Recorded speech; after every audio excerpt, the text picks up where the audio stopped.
Good. Okay, I think if everybody's almost ready, got your headsets, etc., we will go ahead and start. We're going to do this in English, but we want to be very inclusive in Italian as well. So if you have questions, please feel free to ask them in Italian or English. But before we start, there are the cards being handed out. I don't know if if you all have them, but we'd like you to take a vote on our theme of today, which is, in English, are the links between climate change, migration, and food insecurity being reported by your media? And in Italian, la vostra testata giornalistica collega I cambiamenti climatici con l'immigrazione e l'insicurezza alimentari. By a raise of hands, how many people say yes? 2. And no? 1, 2, 3, 4, 5, 6, 7, at least 10. 11. Okay, so much more on no. So that's basically the theme of our discussion today. Let me introduce first our panelists. The first one is Sam Dubberly here on the end. He's a freelance media researcher who's based in Istanbul. For years, he was head of news at the European Broadcast Union and is now the co-founder of Eyewitness Media Hub. He will begin by explaining a very interesting report that he has done called The Untold Story, Climate Change Sinks Below the Headlines. Then to comment on his study, we have Lori Gehring here, and she's from Thomson Reuters Foundation's daily news website on the humanitarian and development impacts of climate change. And something that she does that I find fascinating is that she currently is training over 100 journalists to report on climate change in the developing world. So, and before that, she was for years a correspondent with the Chicago Tribune and has worked all over the globe doing that. We also have here with us today Jacopo Monzini from IFAD, the International Fund for Agricultural Development, who has worked on climate change, climate disasters, climate issues in every possible corner of the globe, from the Maldives to Yemen to Moldova, Morocco, you name it, he's been there, Haiti also recently. So without further delay, let me hand over the microphone to Sam Dubberly for his presentation. Thank you very much. And thank you to IFAD, first of all, the International Fund for Agricultural Development, not only for supporting this project, but also just being there to make it happen. So thank you very much to all of you. And I think we found some interesting points around climate change, around migration, around agriculture, and how our media today report on these issues. Are the slides up there? Yeah, they are. Sorry. So when we began this project, we asked ourselves a question about how do media report on climate change and surrounding issues? And is there a link made between climate change, migration in general, agriculture in general, and what we're seeing today in Europe? And is the media helping our audiences understand exactly what's going on? Now, a lot of you may say in this room as I go through this report, yes, but there's a lot of reporting about climate change in our media. There's an important point why we call this sinking below the headlines. We wanted to look at how a general media observer, not a specialist, not somebody who's deeply, deeply impassioned by or concerned about climate change, looks for stories about climate change. They're easy to find. The work done by Thomson Reuters Foundation, for instance, AlertNet, Internews, organizations such as that, DevNet. There's lots of stories there. They are there. But they're aimed at a specific group of people. We were looking more at general media, so we looked at the headline news, what's on the front pages of our newspapers, not on the page 23 environment section. What's in our main news bulletins, not in the late night talk shows that go deep into issues. We want to look at a general theme throughout this. The methodology we employed for this research, it's been done in three distinct phases, really. First of all, we conducted focus groups. Between July and September of 2015, we conducted 8 focus groups in France and the United Kingdom. We spoke to people who are interested in news, who consume news in a variety of ways. It didn't really matter what their preference was for news output, newspapers, radio, television, online, whatever. Just they had to be news consumers. The age ranges were very general, ranging from early 20s to 70s. We got a broad spectrum of ages. We also had a broad spectrum of professions. So it was really focused at students, professionals, people who weren't in employment, and so on and so forth. So we had 4 focus groups in France and 4 focus groups in the United Kingdom, held in different cities in both countries. We then conducted content analysis. We had the first set of content analysis in the first 2 weeks of September 2015. Again, France and the United Kingdom. Why France and the United Kingdom? Obviously, you can hopefully tell from my accent, I'm British. I feel that the UK, as European countries, is pretty ahead generally in reporting in these areas, and it made a lot of sense to look at the UK media. Why France? Because we were aiming to present the report at the COP21 summit, which was held in Paris in December of last year. We did content analysis of the main bulletins of the BBC, so the 10 o'clock news of the BBC, and the main news bulletin of Channel 4 News, which is at 7 p.m. on weekdays. In France, we looked at the main bulletins, the 20h of TF1 and France 2, and the front pages of the newspapers, The Guardian, Daily Mail, Le Monde, and Libération. So we looked at those over a 2-week period, every day for 2 weeks, to look exactly at what they were reporting on climate change, migration, and farming on the front pages. Obviously, it was during, just by chance, what we could probably say was the peak reporting of the migration crisis in Europe. It was during when the picture of Alan Kurdi, the young Syrian boy, was released. So obviously migration was heavily on the front pages, as we'll see when I get to the results. The content analysis was done basically 2 months before COP21. So on the lead up to the conference here in Perugia, 2 months after, or just slightly after 2 months, 2.5 months after COP21, we carried out the content analysis again.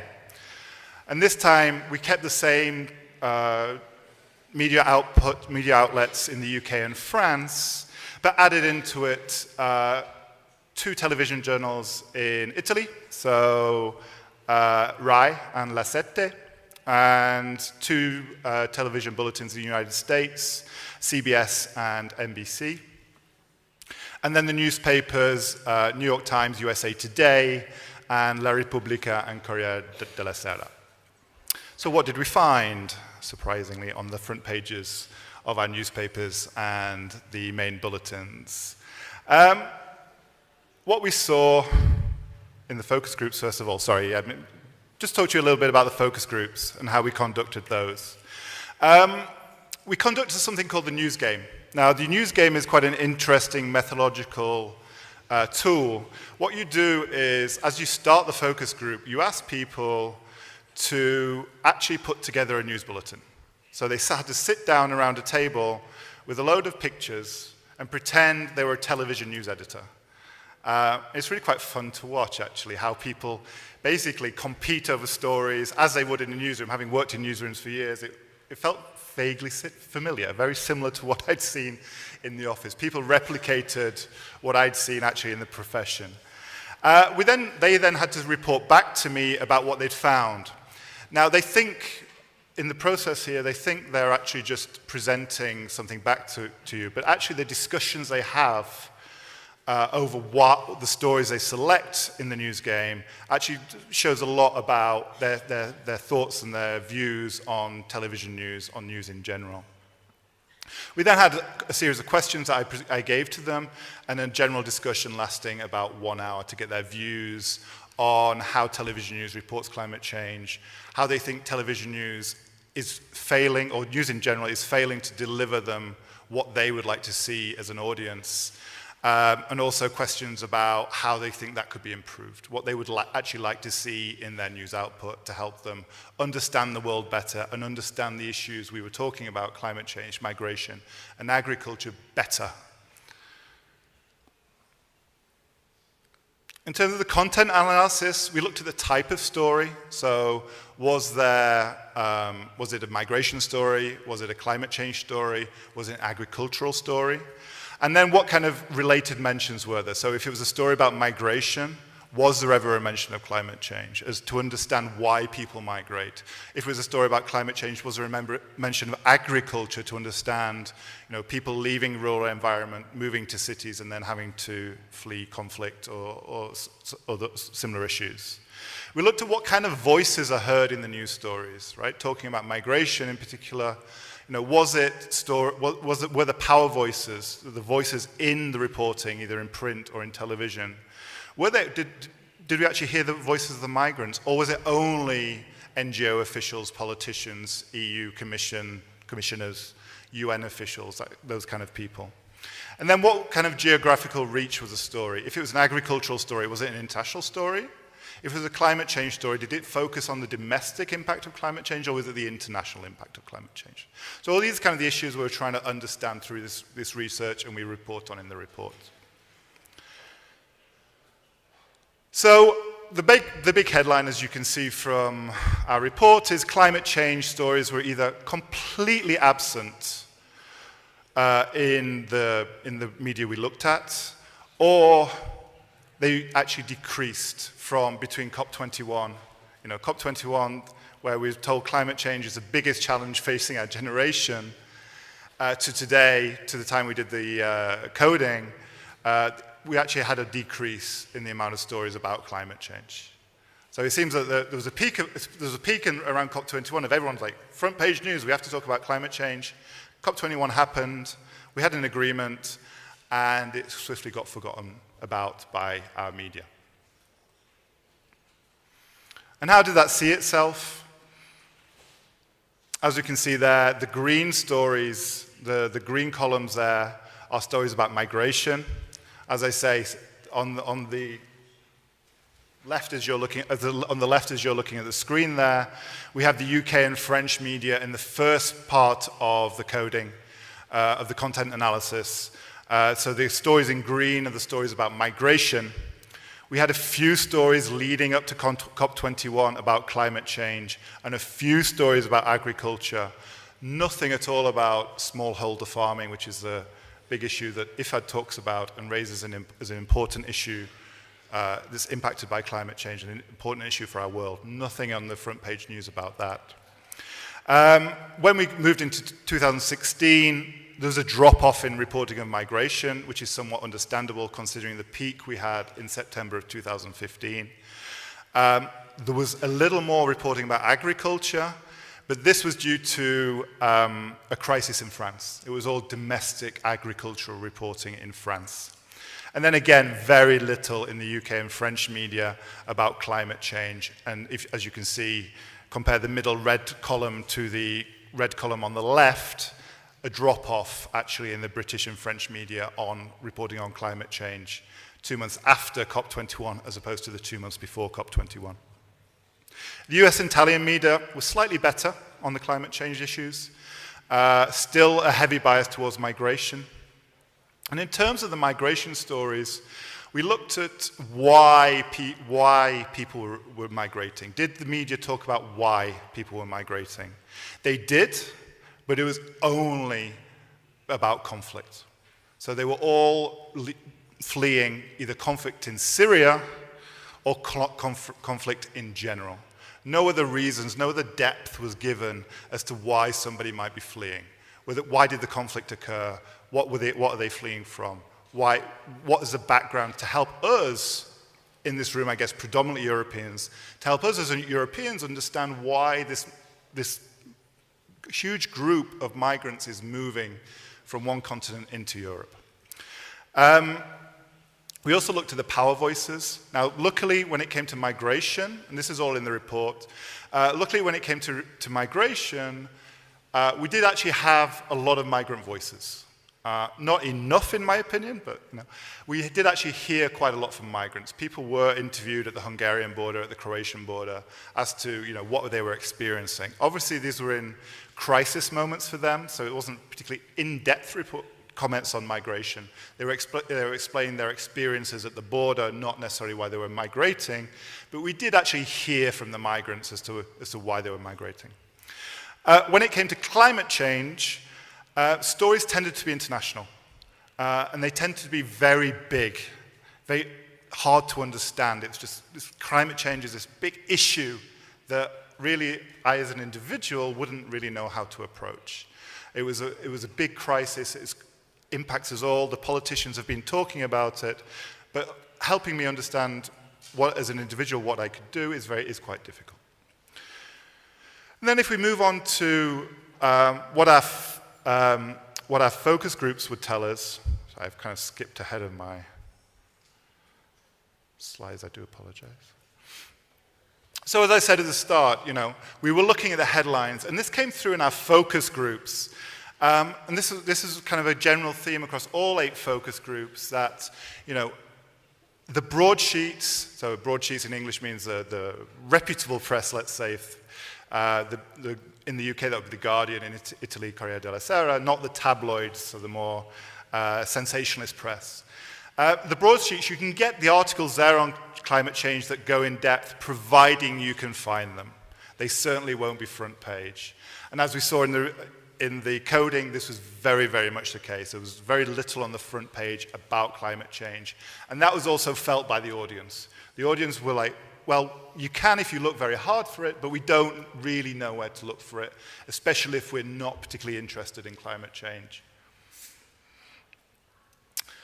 And then how did the news organizations report on it? Well, the audiences felt it's often exaggerated, and reports on climate change panic people and don't help us find solutions. So reporting on climate change is frequently exaggerated, it panics people, instead of helping find solutions, even small solutions which could change the daily behavior of each of us. Another person noted that it's preferable to start with small solutions than starting by criticizing huge catastrophes. We cannot do anything about huge catastrophes. And this idea of what can we do really came through from the audience and very, very much clashes with what we're seeing in the content analysis of what the media is actually putting out. So the desires of the audience is not actually being met by the media.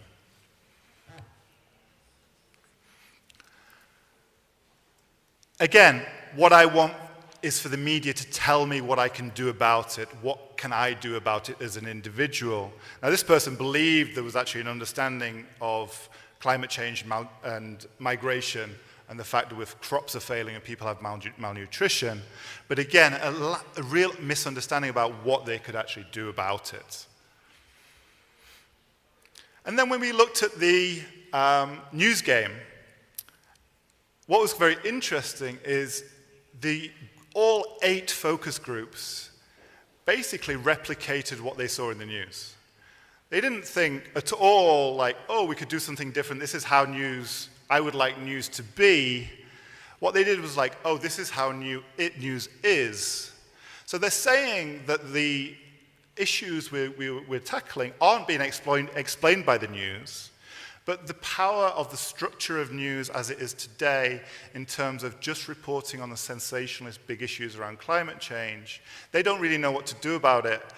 And they just replicated the views of what the media should be, rather than say, actually, we'd like to see it a different way. So the role of the importance that, for me, tells us is that the media really has to think about how it's reporting on these things to actually help audiences. Because the audiences really do believe news should be this way. So unless it's the media itself that changes this, to give people a better understanding of what they can do about issues surrounding climate change, we're going to have a problem. And, we found it hard to approach the news game, so actually putting together a bulletin yourself.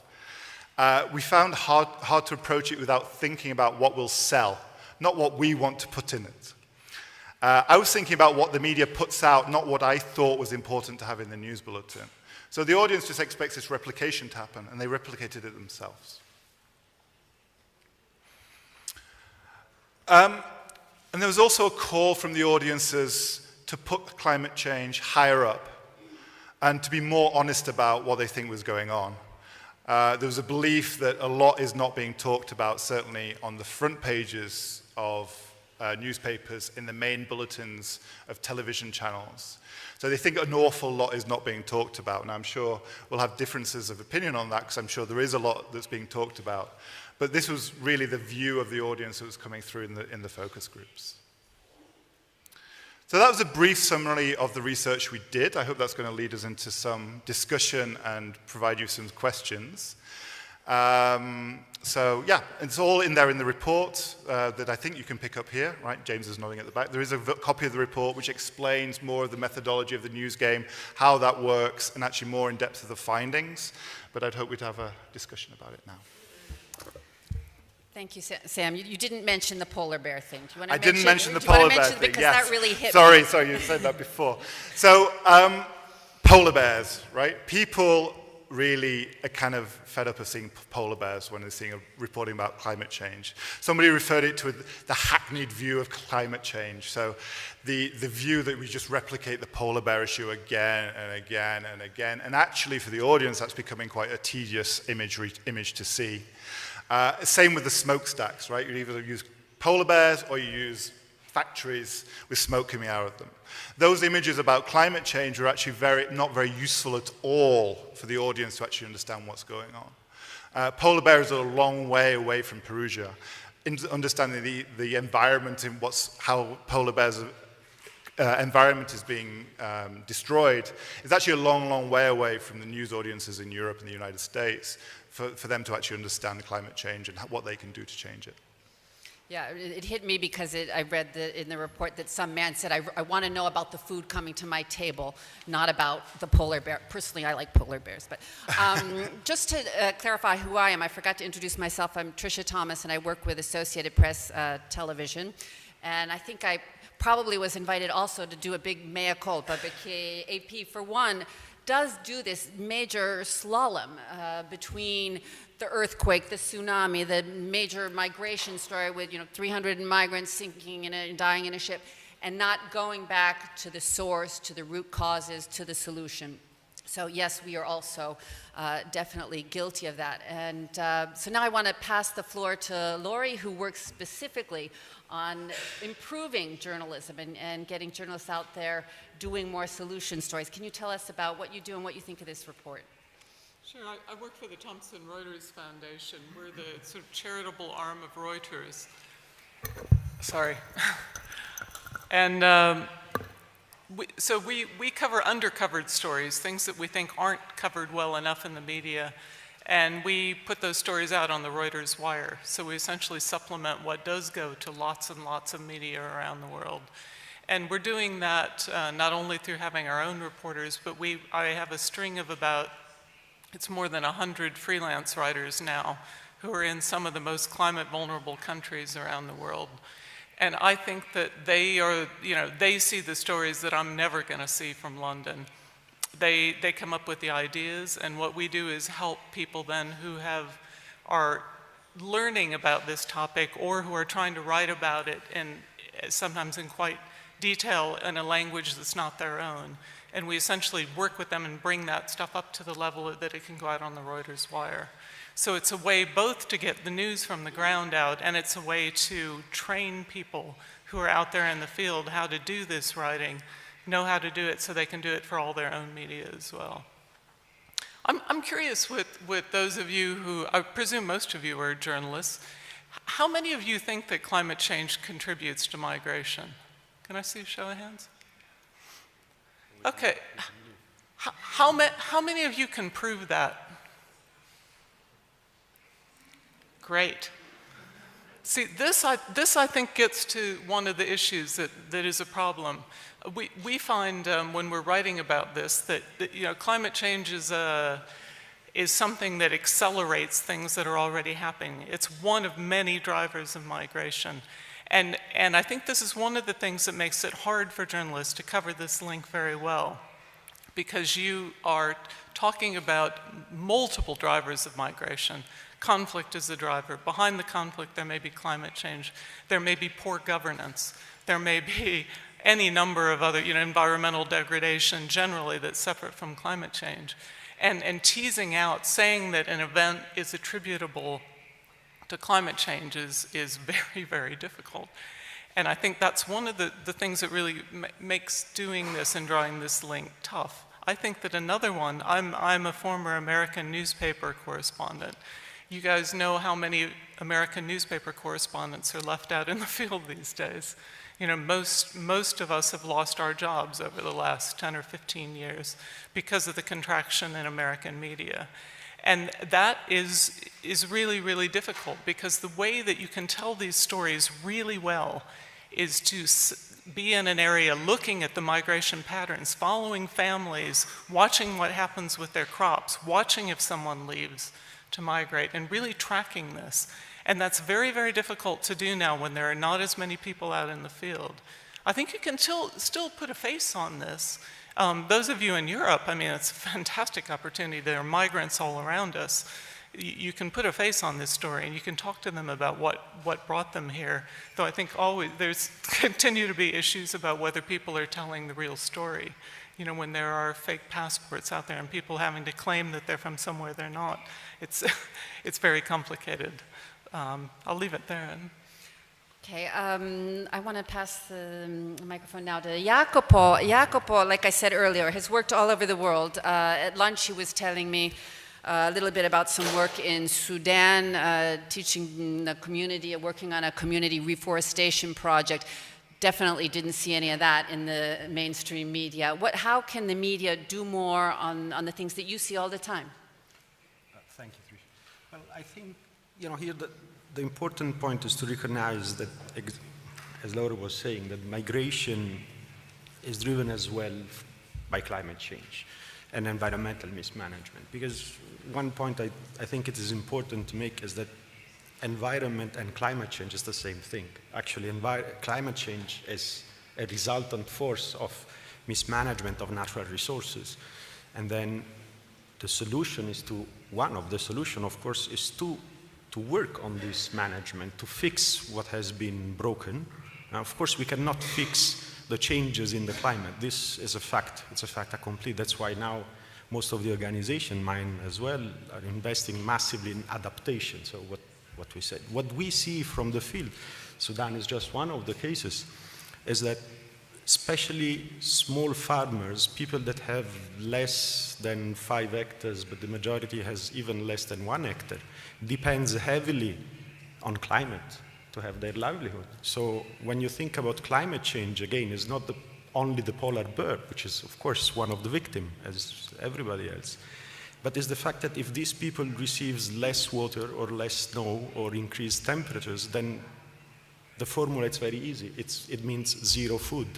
Now, the majority of these migrants have agriculture as their subsistence activity. So no agriculture, so no water, no snow, no increased temperature means no food. And no food means you have to live because you want to save the family. It's a natural instinct of conservation. So you move, and the majority of the migrants are rural migrants. So we're talking about people that is forced out because of changed patterns in climate from their lands to the first urban area, and then to hop up the chain till they reach some, other places where they can express their human potential. So what IFAD does is investing massively on these people, making sure that, and that's probably our contribution as well to addressing the problem, is to make sure that these people can still make a living, and not just survival, but a living out of their lands, even if they are small lands, by introducing new ways of doing agriculture, by applying the right methodology to the uses of land, of natural resources, and mostly to understand the linkages between natural resources and life. We moved to a complete natural-based society, to a society that thinks that is not part of the environment. So we created this kind of autistic box that is called environment that we don't really, we don't really place in our daily life. And we think exactly, the polar bear. So it's somewhere distant, it's far, it's on the pack, is not, affecting me. But actually, whatever we do is the resultant of the way we use resources. So if our way of using resources is damaging, well, we are just destroying ourselves. Now, communities that are more advanced and have better governance or more preparedness can cope better, but not indefinitely with the problem. So the people that cannot cope because of a number of reasons, lack of opportunities, lack of governance, poverty, first, they're forced to move. So actually, climate is one of the drivers of migrations, and stories are there. But I would like to stress an important point that was highlighted in the document and that we discussed as well during lunch, is that it's not all dark. Let's stop thinking, oh, there is climate change, it's like, an alien monster that comes to eat us. First, we are responsible of climate change, therefore the responsibility of fixing the issue.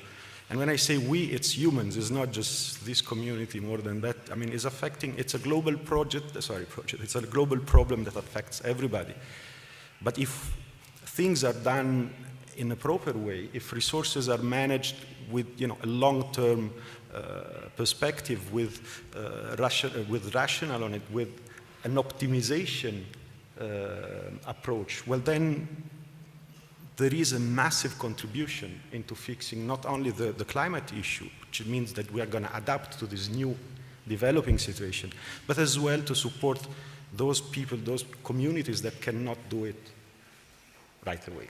So I think, we have to focus in terms of, telling stories about all the good cases. And these are there. And as Laura was saying, and Sam and you were saying, you have to talk to people. We cannot just wait for the disaster and then, of course, the person will talk negatively. A question for all three of you. Over lunch, I think it was Sam who said, if it bleeds, it leads, which is a phrase that many of us journalists know. That's what makes headlines. That's what our editors want. How do you prove to them, and what is the solution to the problem in journalism to show positive stories, solution stories? Do any of you have a good answer to that? I think there's been a couple of panels here around solutions journalism or constructive journalism, whatever you want to call it. People want it, and it was coming through in the focus groups. People want solutions. People want in-depth views. I'm thinking about, February, it says in the report, February was the hottest month on record, and we just saw the headlines about that, and that's, for me, that's quite a terrifying idea. It's like, what does that mean? But I think there's a lot of organizations which are going away from just this kind of, February's the hottest month on record, what we're going to do with it, I don't know, but it's very terrifying, to actually thinking about what does that mean and what's the solution. And the reality is, if you look at the metrics of some organizations that are doing this, it's actually having an impact, right? So I can't remember which website it was, but people spend longer on the page when the story is about a solution to a problem rather than just, it bleeds, it leads. They actually spend more time on the page, which means increased revenue for a news organization. It means increased advertising revenue for a news organization. Danish televisions, Danish public broadcaster DR, now has a quota of constructive stories. So I'm not talking about happy news. I'm talking about approaching a problem and talking about solutions, so constructive solutions to a problem. Their viewership in Denmark increased when they started doing this, when they introduced this quota. So it proves that actually there's good business model in doing this, in actually providing solutions to problems. And in the focus groups and the research, that's what people really, really wanted. So, I think the evidence is there that news organizations should be moving in this way. And I think when it comes to climate change and migration, it's two areas that are completely ripe in which to tackle these problems. Laura, do you agree with that? Yeah, I think a few different things. We find that stories about solutions are hugely well read. I would say we get about 3 times as many hits on those as we do on misery stories. And one of the things I ask all these freelancers I work with now to do is to always ask, if they go out to report on some kind of a crisis, to ask why, what needs to be done, is it happening, and if not, why not? And often just being by rote asking these questions as part of their reporting, they come up with very, very interesting things. We've done quite a number of stories now about, not about what's happening, but about why something isn't happening.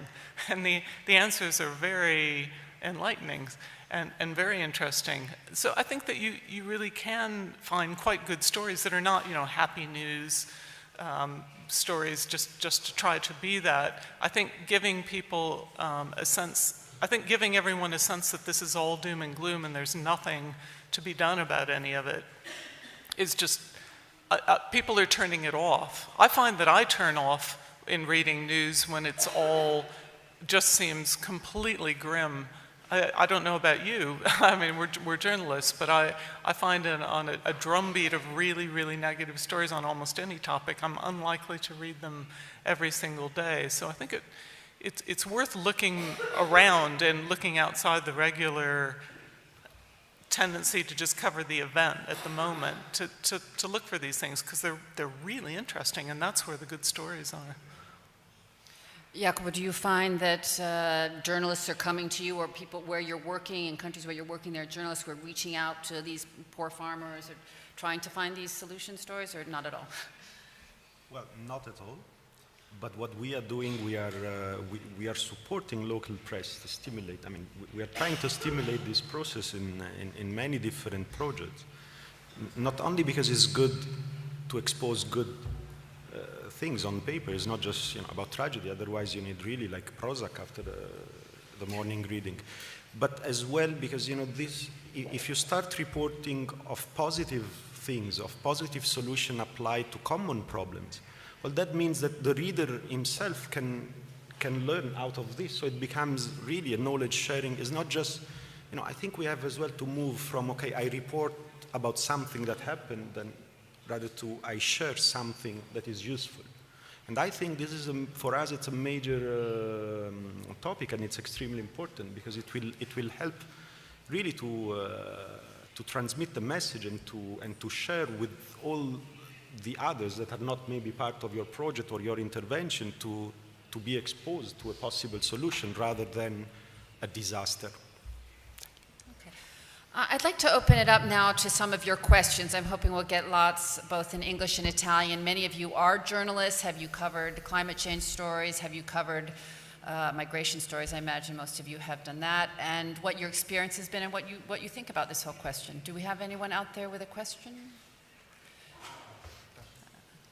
Think where? Tricia, there is this. Sorry, where? This. Okay, microphone's coming.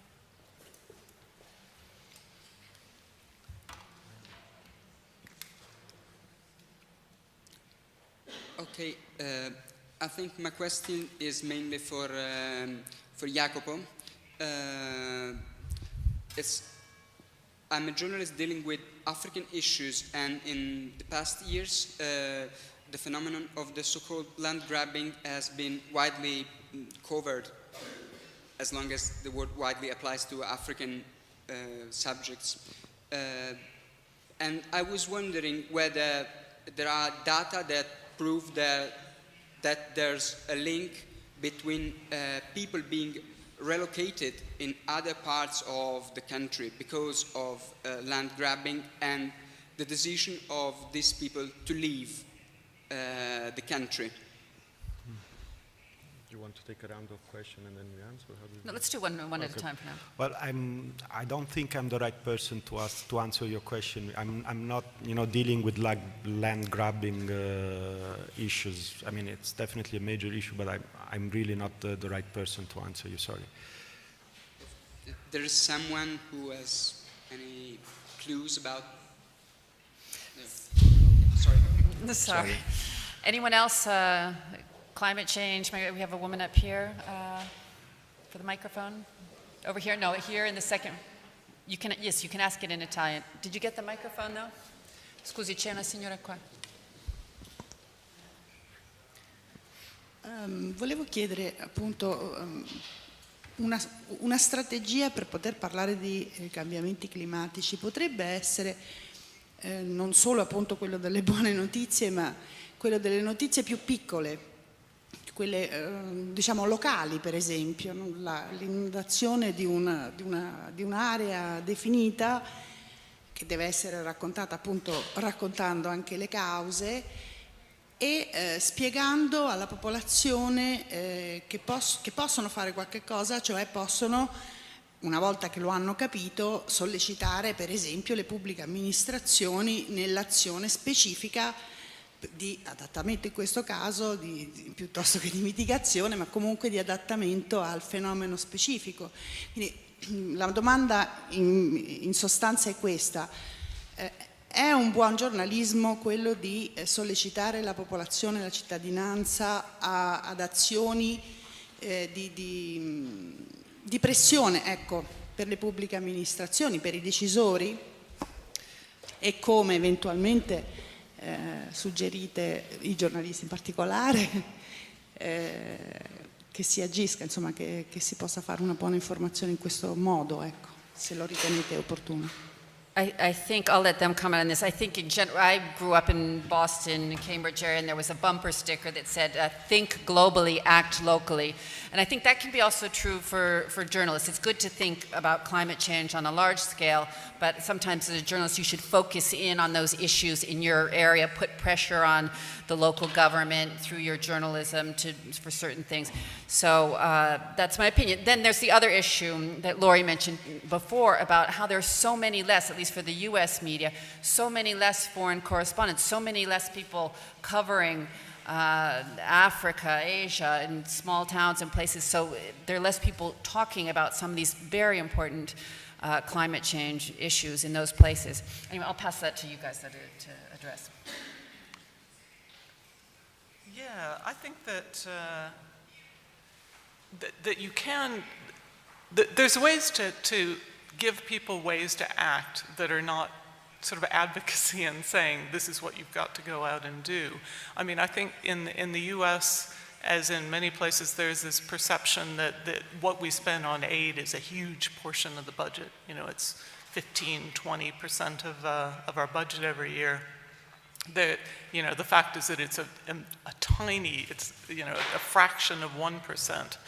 And I think that if you can tell these stories alongside things like, I was just talking to someone in agricultural development the other day who said that there's very bad drought in Zimbabwe, and there's a lot of people that are going to be hungry in that country and in other places around there this year. He said that for $50 million, they could scale up some kind of smart changes to agriculture that would essentially protect many farmers against drought. The UNDP has already set aside $60 million for food aid in Zimbabwe for this year, and the government of Zimbabwe, admittedly, is always looking for probably a bit more even than it needs, but it's asking for $1.6 billion. Now, that's a good story, because that's a story about your tax dollars that could really be saved, you know, and spent in a way that's a lot smarter, that helps a lot of people, that could end up cutting migration, cutting other things besides migration that are impacts of climate change. I mean, from child marriage, trafficking of people, there's all sorts of things that are linked to things going really, really bad at home. So I would argue that that's one way to go about it. Sam, do you have something to say about? Yeah, I mean, to go to the local issue, I think, you know, in the research we did, there was a big demand from people to actually have local issues better explained to them. I think the problem is we tend to see climate change and the impacts of climate change and migration in and of itself even as these kind of enormous problems, insurmountable problems. And climate change tended to be reported as, you know, either a global issue or something that was a long, long way away from us. And I think if local news organizations actually tried to, I mean, it would be good to do some research on how local news reports on this, but purely from my own observations as, you know, reading local news where I live and where my family lives, you see very little about climate change at all. You maybe see some like recycling programs or things like that. But I think if local news actually engaged with it, you'd actually, as a smaller micro problem rather than this macro problem, you'd actually get a lot further. And those problems, those solutions we'd be talking about, actually, we'd actually see some real life ones, realistic ones. Jacopo? Well, no, I think with the experts.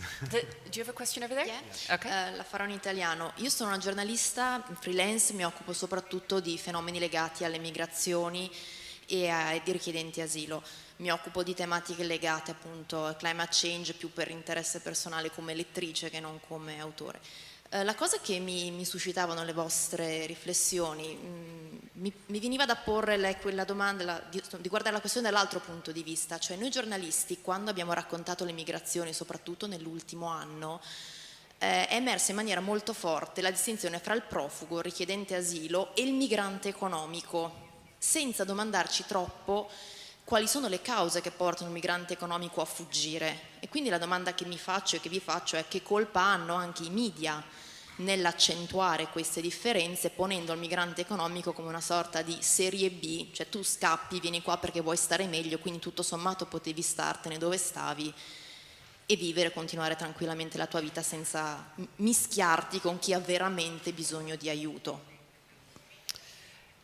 Sì, io secondo questa domanda nel senso, I'm sorry, speaking anything. I would agree with this question in that I spent a lot of time myself personally for AP television in the ports of Catania, Lampedusa, interviewing so many migrants that were coming last spring, and it'll happen again this summer, mostly from Africa, Gambia, Senegal, many of them economic migrants. And there was an interest in this story, especially when they were dying in the water. And then suddenly it just sort of all switched over to the Syrian ones, and people only cared about them because they were escaping war, and nobody was really interested in the story of these African migrants. And it continues to be that way. So it's disturbing. It's a concern. But I'll pass it also to you guys.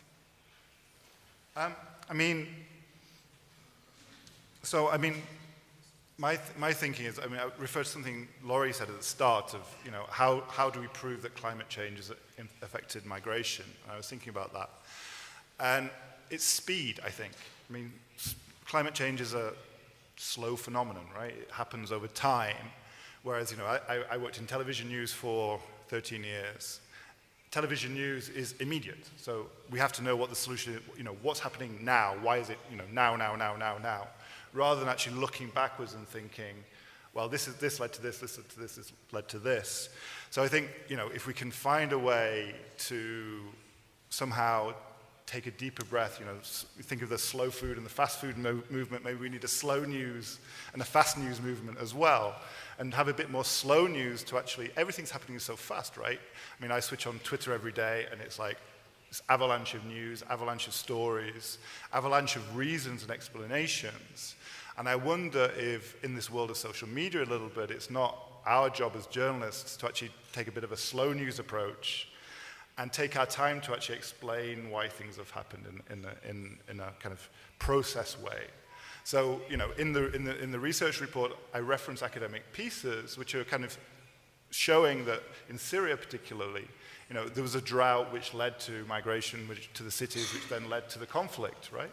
But not many people talk about that. Not many people understand that. And it actually took, rather than a journalistic research, academic research to actually come to those conclusions.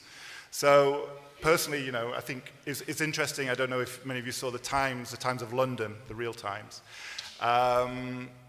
has decided to refocus away from breaking news to more in-depth articles. And I think that's a good way to go for many news organizations in this world of fast news all the time through social media, through Twitter, through Facebook, and so on and so forth. Jacopo, in your work, do you see that, you're seeing climate change out there affecting migration in over a longer period of time? Are people not willing to listen to what you're doing? Is it too slow? Well, it's a bit more complicated because I think, from of course, if you say that somebody runs away from a war, it's easier to be accepted probably by the large population. Now, if you allow me, I would like to revert the question. So how many of these wars that are causing so much refugees or migrants or whatever are caused by climate change or are driven, among the other, of course, elements? And this, I think, you know, it cannot, the answer, and this is my personal opinion, of course, cannot come from us. The answer should come from the press.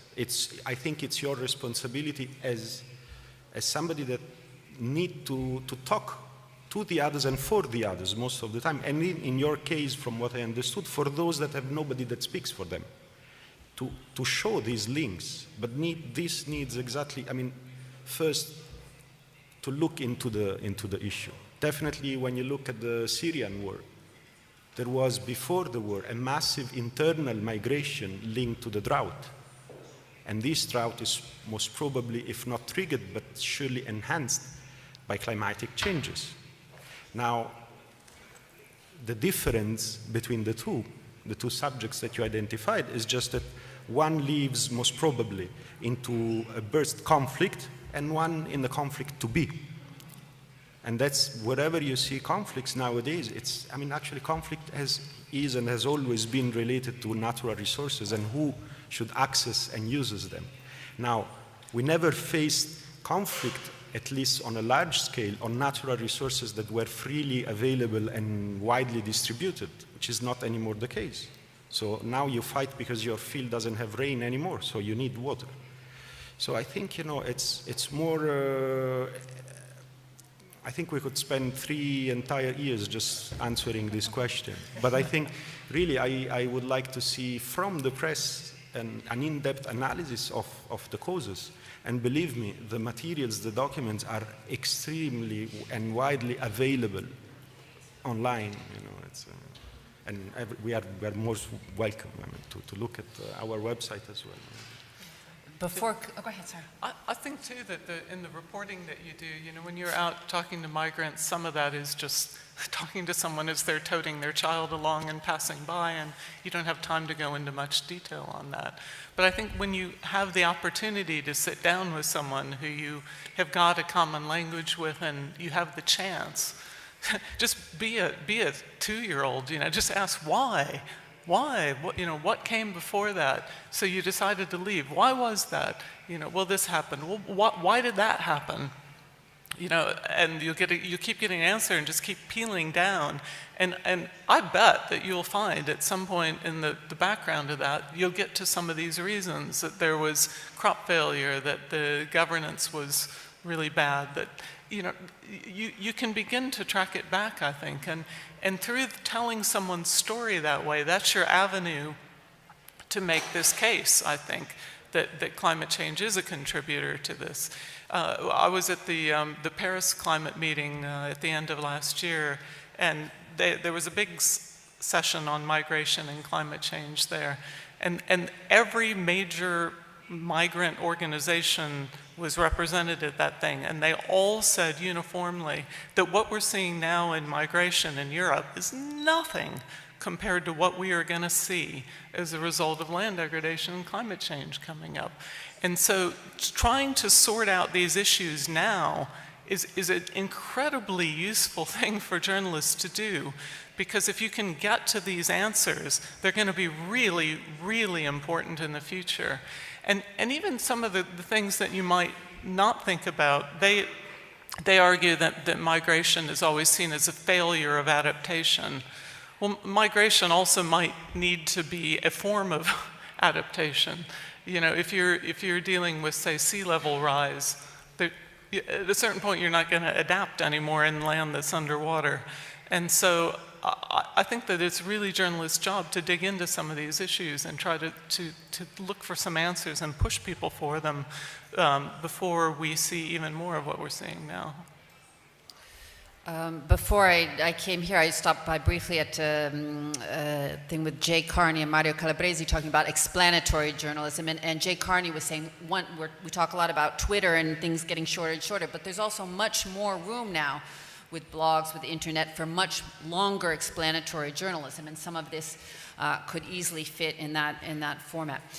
Other questions? Okay, I've got one at the back there is the microphone, and then another at the front here. Who's got the microphone? Okay, one right down here first, and then we'll have one at the back. Wait, hang on, we're going to do this one first, sorry.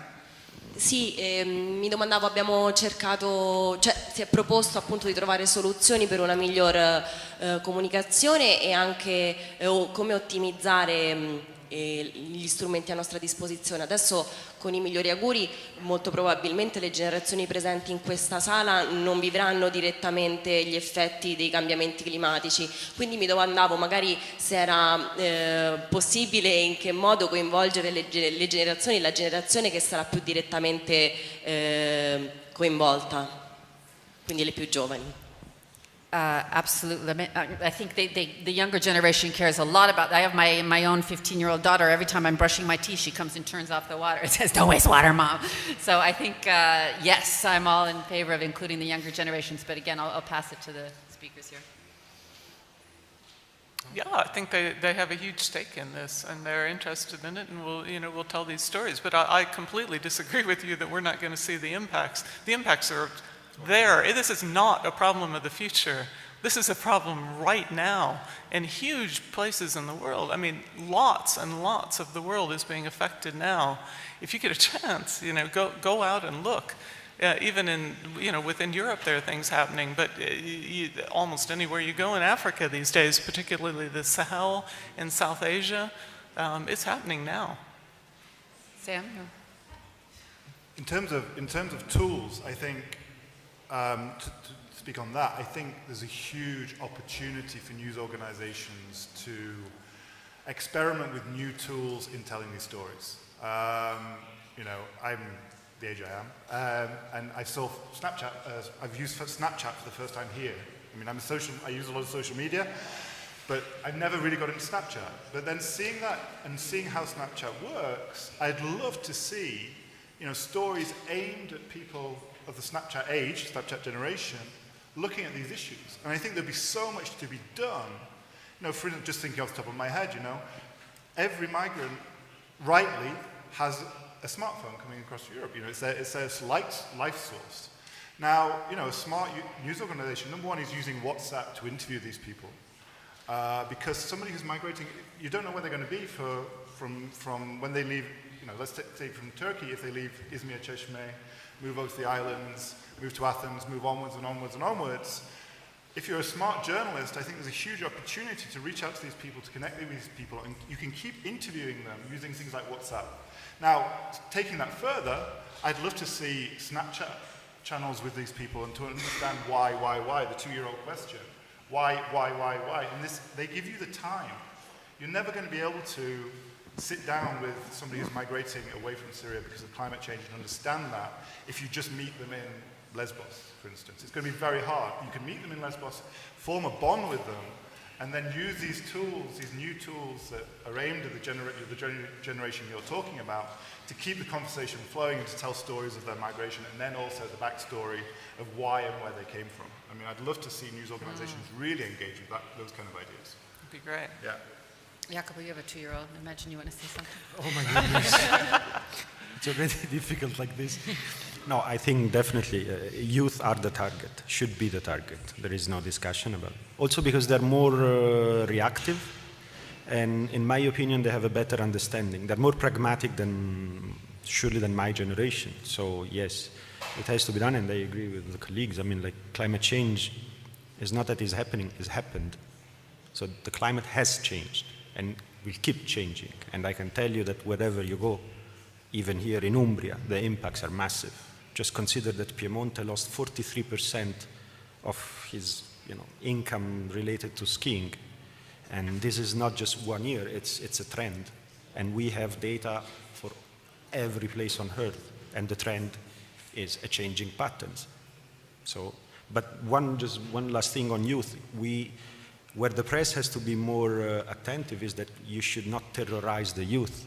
I mean, I think the situation is already depressing, but we have to push youth into positive thoughts, and not just, okay, what can you do? Not, oh my goodness, you cannot ski anymore. Oh my goodness, you cannot do this. Oh my God, you cannot. So, and consider that worldwide 1 out of 7 youth is ready and willing to migrate. And North Africa and Middle East and near Asia, we have 1 to 3. 1 in 3 it's about to migrate. So, and most of these countries, some of these youth have opportunities in their homeland, but the mindset is negative. So they think that opportunities are always next door. So let's start also building a different appetite for the youth, new opportunities, new things. Okay, back there was a question.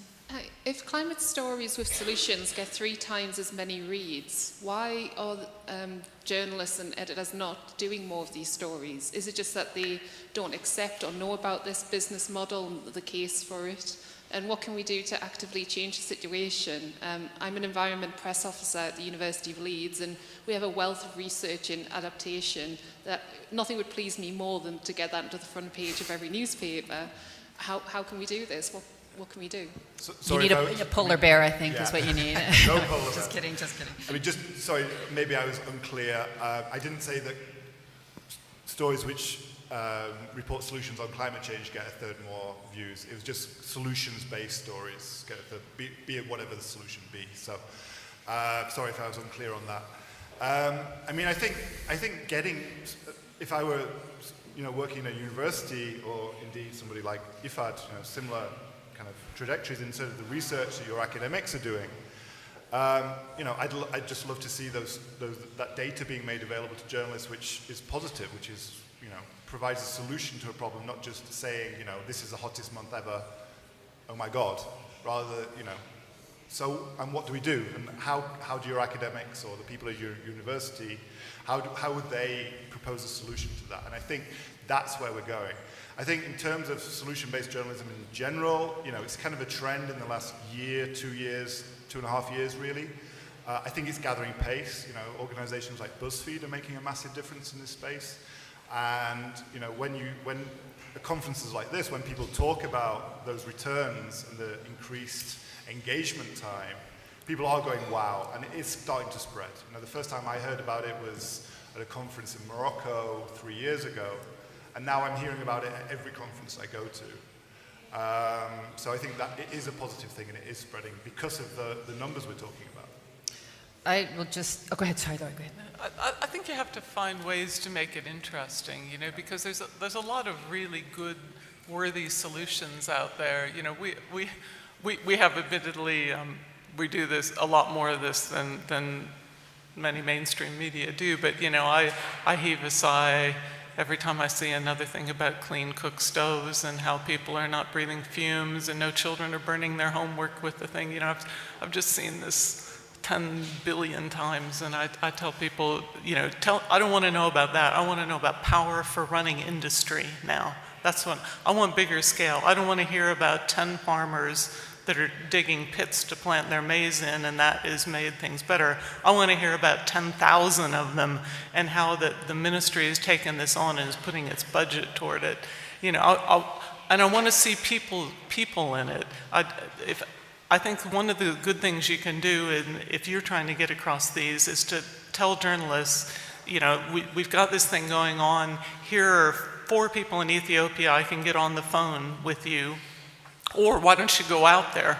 We can, help you arrange a visit to go and see this for yourself. I mean, I think that's how, if you can get media to invest in getting someone out there, they're going to put that, they're much more likely to put that on the front page.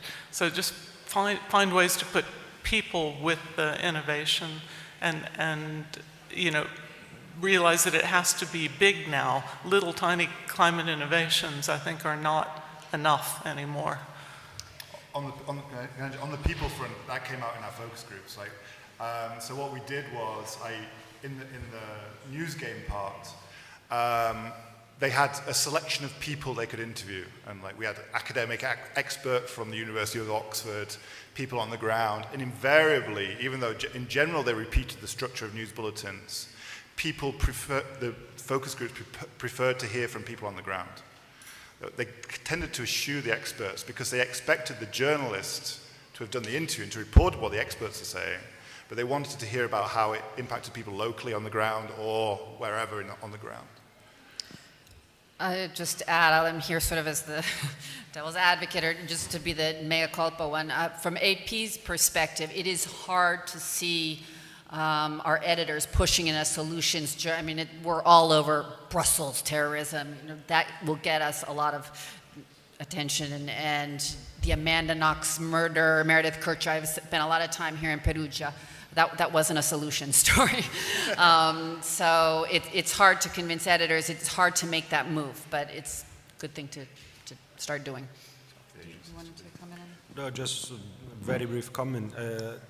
It's true that there is tons of material out there, but maybe us as well, we have to do the effort to translate better these materials.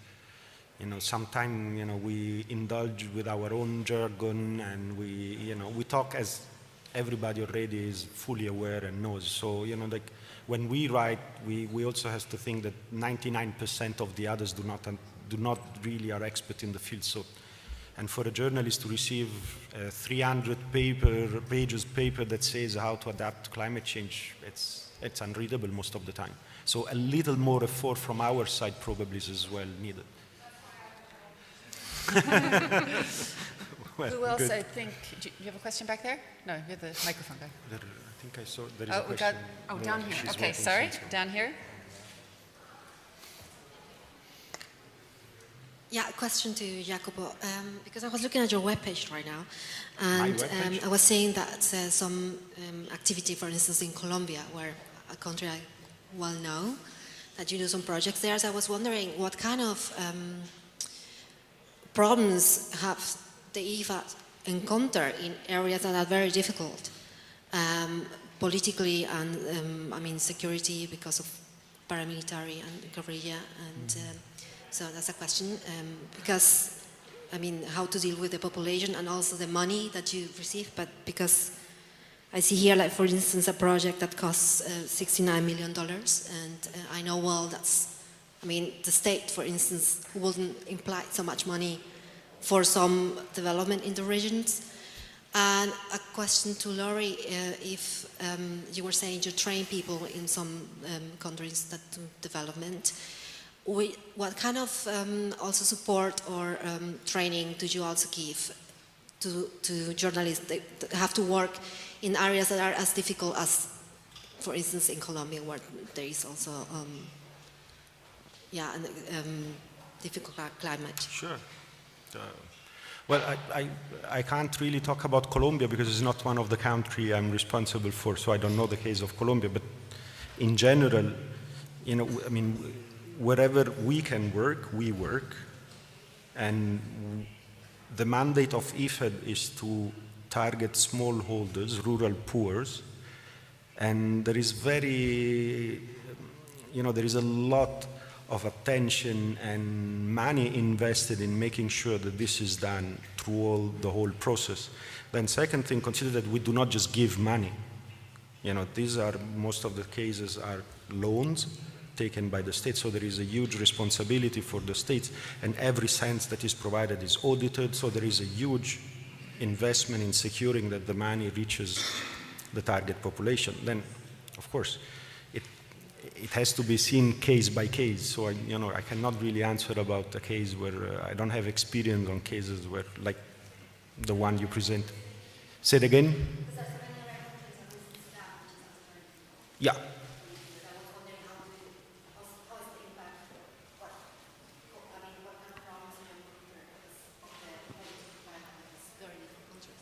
Well, look.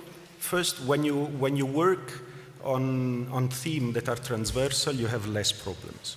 You know, we are not involved into a theme that will privilege, for example, one community or another one. And usually the approach is to make sure that conflict is solved and not, fueled. And if we see that the risk is too high, there is a risk assessment. If the risk is too high, we intervene somewhere else. Of course, with the government and with the counterparts.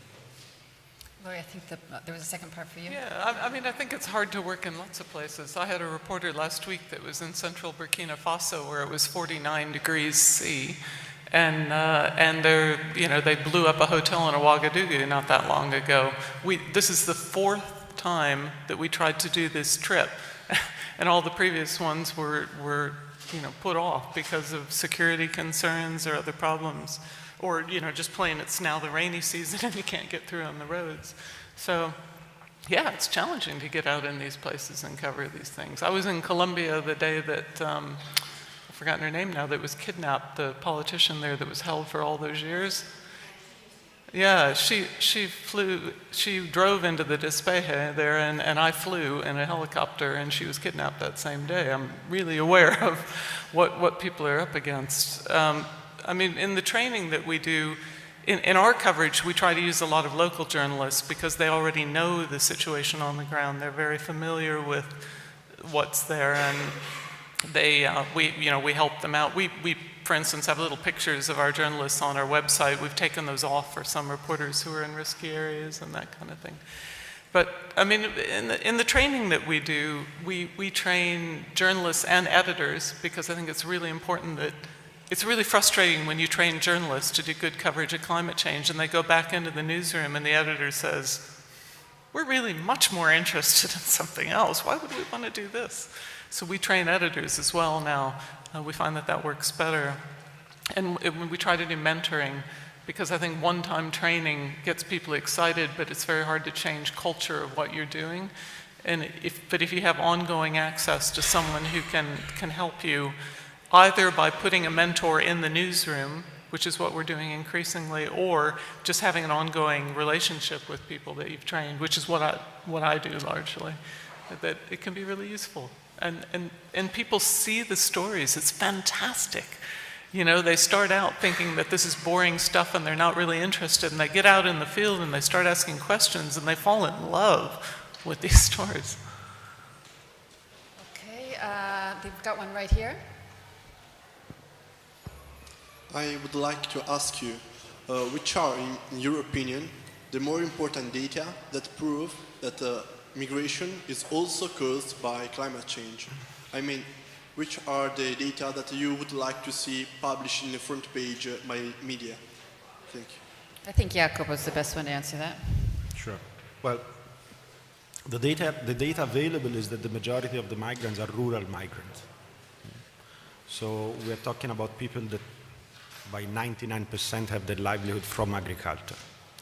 And then usually you have waves of migration, and these waves are linked usually to droughts or floods or, let's say, events that are clearly identifiable. Now, what I would like to see in the press is the link between these two. Because highlighting the link will first allow policymakers to intervene faster and not just with the usual times. So this is for, to address the issue when people leave, but at the same time it will help countries that receives these people to understand what's going on, and not just, receiving massive people. So these linkages are extremely important. And data are widely, again, available online. I mean, there are plenty of scientific documents, not just my opinion. It's there is plenty of scientific evidence of effects on agriculture and therefore on rural people. Did you want to comment? Okay. Any other questions? This person wanted to back there.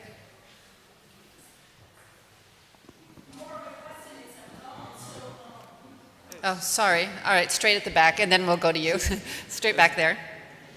Ho una domanda riguardo all'interazione fra giornalismo scientifico e appunto le cronache delle migrazioni in atto.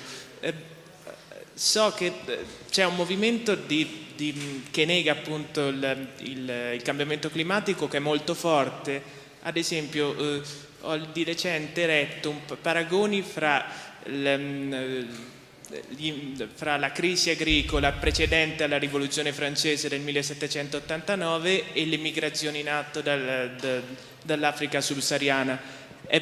Come si fa È necessario descrivere un dibattito scientifico in atto i documenti scientifici prodotti dall'ONU vanno assunti come dati di fatto, insomma? Jacopo? Well, I think this is a debate that is a bit more complicated and is not just related. I think the debate that you are referring to is whether climate change is human-induced or not. Right, but I think when you are a migrant and you are forced to leave your land because you have no water and no snow, you are not really interested in knowing if it's human or not human. Your need is to survive and to migrate. So I don't think, like the issue of who's responsible is extremely relevant in this specific context of migration. Okay, I think this woman right back there want to make a comment. No, this is Sandra. Oh, sorry. I was just going to add one. Oh, Sam, sorry, one second. No, I just wanted to add to that. I mean, honestly, at this stage, I think any movement that says that denies climate change is false. And it's the media's responsibility. I mean, about 5 years ago on the BBC, for instance, you'd have, one climate change scientist and one climate change denier. And I think as news organization now, we have to move away from that. Forget it. Climate change is a thing, it's happening, it's proven. And I think we're talking about comedy in news and how comedy actually somehow helps us understand the news better in the US. There's a great, I'd recommend you to watch, a great John Oliver sketch where he, gets 99 climate change scientists and one climate change denier talking to him. And I think it's that kind of thing. So if we insist on this balancing out, I think we're going down the wrong path and we're doing a disservice to our audiences. Okay, this woman here. See, it was just a comment. So you said you would like to see those links highlighted on the media. Now here's a question about what I read. Is this true or not true? So I think that to talk about this issue, also journalists need to devote time to study the subject. So there's a problem of a lot of scientific writers, scientific journalists are being fired, also from The Guardian just a few days ago. And I wanted to go back to the polar bear story. That's a simple story. You have a polar bear, you have the sea ice shrinks, the polar bear falls down and dies. So why you see, I think, on the media the simple stories, it's because the other stories are more complex. You need time to read the big adaptation leaflets, books. So, and I was just also thinking, maybe it could help if you could help out putting a simple story out about agriculture, droughts, migration, to which journalists who are not specialists can refer to. And so what Paola was saying before also, maybe I was thinking, what about if media also puts a series of stories? So maybe it's difficult in one piece to tell all the pieces, so maybe editors could think about, okay, I'll make a series. So I will have 1, 2, 3, 4, 5 papers on this subject. Because also you need to educate people in the meaning that if they don't have any pre-label knowledge, how can you go and talk about complex things in just 3,000 words? So maybe these subjects are better for a magazine than for a daily newspaper. So there's a lot of it's difficult also practically to talk about this, good way. I think you're raising a very, very important point. The polar bear story works. I work in TV. You see a polar bear dying and you want to cry. I mean, it's things that are simple. Good guys versus bad guys stories work. But life isn't that simple. So what do we need? We need money to be poured into this. That I think we'll let you guys comment on that. How we can maybe give scholarships to people to study, journalists to study science and things like that. But anyway, I'll let you guys respond. You're the panel. I think that one of the things I'm getting very interested in is actually having journalists that don't know a lot about climate change but know a lot about their beat trying to talk to them about where climate change is happening and what they already do, because your agricultural reporter is going to understand something about drought and the impact that's having on farmer incomes or export, import, or whatever. And I think health reporters in the US are starting to get it, that there's a lot of these disease patterns that are changing. Zika is lapping at our shores in the US, it's in Texas and places. This thing is not something that happens somewhere else. I think if you can look at, you don't have to talk so much about climate change, you can talk about the problems that are in people's lives. Food insecurity is one of them. We haven't had a big food shock really since 2008, but it's very, very possible that we're going to have this again quite soon because there's a lot of vulnerability. I think look for those angles and then learn a bit about climate change and move on from there. I think it's a good way to start. And I think it's great to do series and break it down. You write a 6,000-word piece that has everything to say about the links between migration and climate change. People put it on their pile of stuff they're going to read someday. You've got to have it in shorter pieces.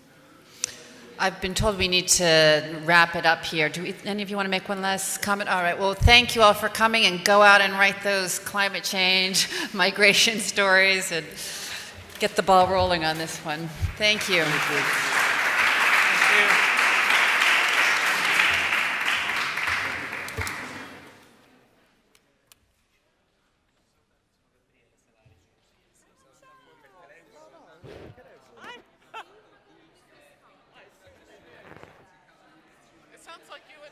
Which was a story. If it was an agricultural story, was it an international story? If it was a climate change story, did it focus on the domestic impact of climate change, or was it the international impact of climate change? So all these are kind of the issues we're trying to understand through this research, and we report on in the report. So the big headline, as you can see from our report, is climate change stories were either completely absent in the media we looked at, or they actually decreased from between COP21, COP21, where we were told climate change is the biggest challenge facing our generation, to today, to the time we did the coding, we actually had a decrease in the amount of stories about climate change. So it seems that there was a peak around COP21 of everyone's like, front page news, we have to talk about climate change. COP21 happened, we had an agreement, and it swiftly got forgotten about by our media. And how did that see itself? As you can see there, the green stories, the green columns there are stories about migration. As I say, on the left as you're looking at the screen there, we have the UK and French media in the first part of the coding, of the content analysis. So the stories in green are the stories about migration. We had a few stories leading up to COP21 about climate change, and a few stories about agriculture. Nothing at all about smallholder farming, which is the big issue that IFAD talks about and raises as an important issue that's impacted by climate change, and an important issue for our world. Nothing on the front page news about that. When we moved into 2016, there was a drop-off in reporting of migration, which is somewhat understandable considering the peak we had in September of 2015. There was a little more reporting about agriculture, but this was due to a crisis in France. It was all domestic agricultural reporting in France. And then again, very little in the UK and French media about climate change. And as you can see, compare the middle red column to the red column on the left, a drop-off actually in the British and French media on reporting on climate change 2 months after COP21 as opposed to the 2 months before COP21. The US and Italian media was slightly better on the climate change issues, still a heavy bias towards migration. And in terms of the migration stories, we looked at why people were migrating. Did the media talk about why people were migrating? They did, but it was only about conflict and La Repubblica and Corriere della Sera. So what did we find, surprisingly, on the front pages of our newspapers and the main bulletins. What we saw in the focus groups, first of all, just talk to you a little bit about the focus groups and how we conducted those. We conducted something called the news game. Now, the news game is quite an interesting methodological tool. What you do is, as you start the focus group, you ask people to actually put together a news bulletin. So they had to sit down around a table with a load of pictures and pretend they were a television news editor. It's really quite fun to watch, actually, how people basically compete over stories as they would in a newsroom. Having worked in newsrooms for years, it felt vaguely familiar, very similar to what I'd seen in the office. People replicated what I'd seen actually in the profession. They then had to report back to me about what they'd found. Now, they think, in the process here, they think they're actually just presenting something back to you, but actually the discussions they have over what the stories they select in the news game actually shows a lot about their thoughts and their views on television news, on news in general. We then had a series of questions that I gave to them, and a general discussion lasting about 1 hour to get their views on how television news reports climate change, how they think television news is failing, or news in general is failing to deliver them what they would like to see as an audience. And also questions about how they think that could be improved, what they would actually like to see in their news output to help them understand the world better and understand the issues we were talking about, climate change, migration, and agriculture better. In terms of the content analysis, we looked at the type of story. So was it a migration story? Was it a climate change story? Was it an agricultural story? And then what kind of related mentions were there? So if it was a story about migration, was there ever a mention of climate change, as to understand why people migrate? If it was a story about climate change, was there a mention of agriculture to understand, people leaving rural environment, moving to cities, and then having to flee conflict or other similar issues? We looked at what kind of voices are heard in the news stories, right? Talking about migration in particular. Were the power voices, the voices in the reporting, either in print or in television, did we actually hear the voices of the migrants, or was it only NGO officials, politicians, EU commissioners, UN officials, those kind of people? And then what kind of geographical reach?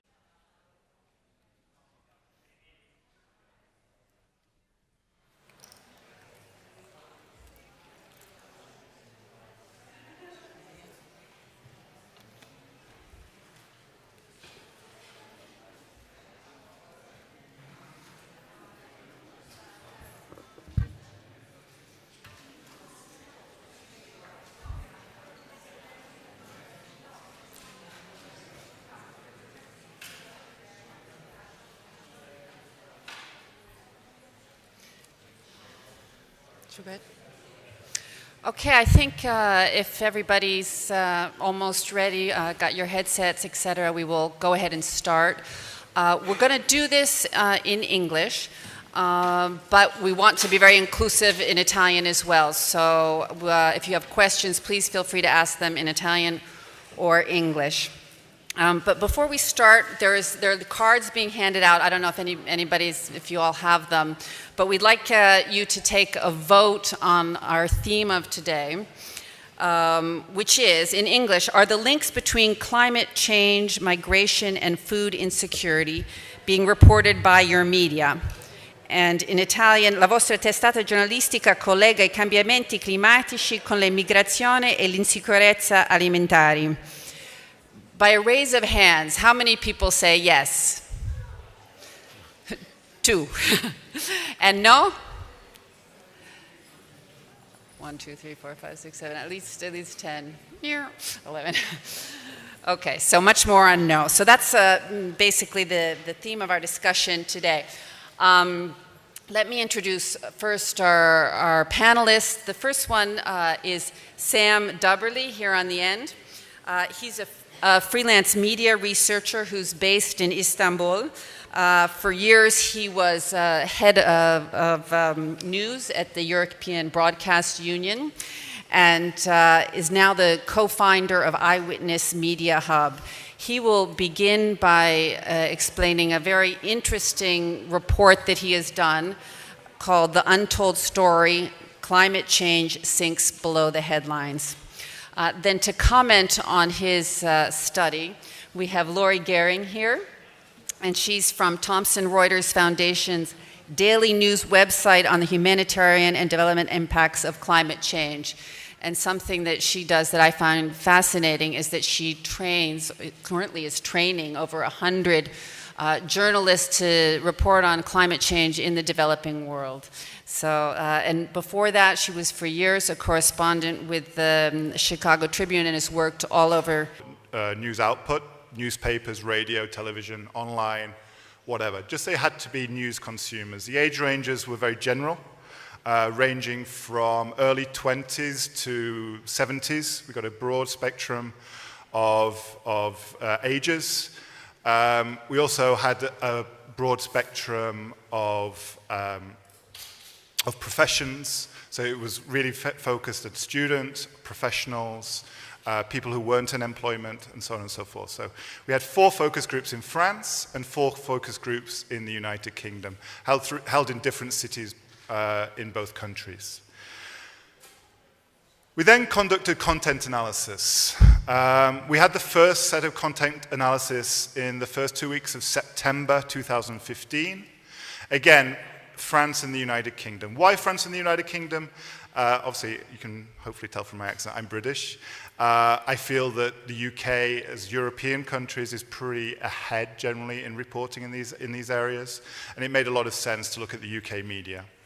Why France? Because we were aiming to present the report at the COP21 summit, which was held in Paris in December of last year.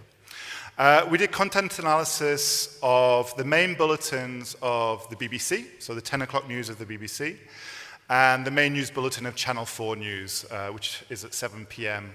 on weekdays.